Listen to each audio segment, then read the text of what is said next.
Supported by OPEC-led production cuts, strong demand and the prospect of renewed U.S. sanctions on Iran, oil rose above $75 a barrel on Tuesday and is poised to hit $80 with demand growth predicted to go higher. Brent, the global benchmark, traded as high as $75.27, gaining for a sixth day, and was up 4 cents at $74.75. U.S. crude rose 3 cents to $68.67, having hit its highest since November 28, 2014 on Tuesday. Analysts at Bank of America Merrill Lynch predicted that global oil demand growth would likely grow at a rate of 1.5 million barrel per day this year and 1.3 million barrel per day next in spite of rising prices as all major economies remain in an expansion mode.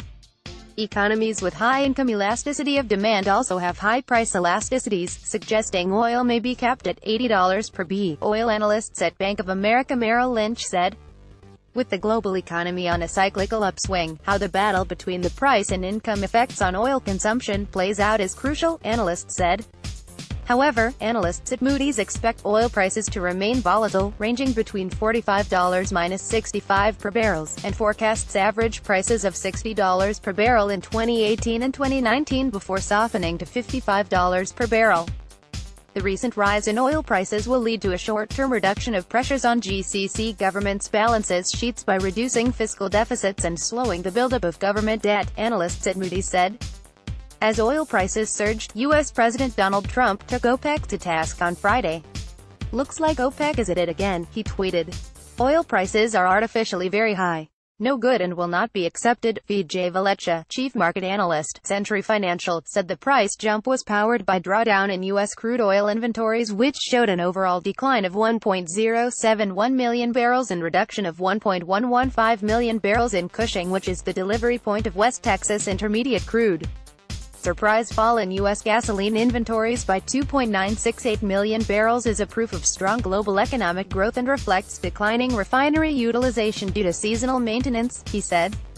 Ole Hansen, head of commodity strategy at Saxo Bank, said crude oil surged higher after emerging from several weeks of hibernation. The rally began after both WTI and Brent crude oil broke through key technical levels and after receiving fundamental support through the renewed focus on supply disruptions. Hansen said Washington looks increasingly likely to reintroduce sanctions against Iran on May 12, something that could hurt its ability to produce and export crude oil.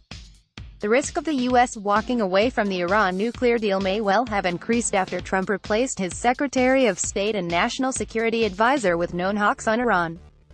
Venezuela, and North Korea. The U.S. has until May 12 to decide whether to quit a nuclear deal with Iran and reimpose sanctions against OPEC's third-largest producer, tightening global supplies. Stephen Innes, head of trading for Asia-Pacific at futures brokerage Oanda, said new sanctions against Iran could push oil prices up as much as $5 per barrel.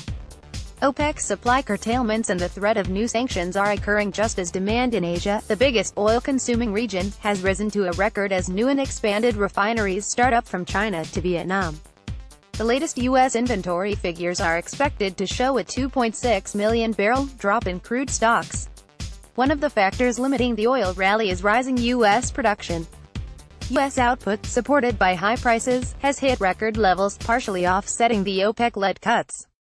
Isaac John at collegetimes.com. Crude surges after emerging from several weeks of hibernation. Read more at Salat's net profits for the first quarter of 2018 remain static. Read more. The new portal will allow local, regional and international tourists. Read more. New niche destinations, retail expansion and selection of new indoor.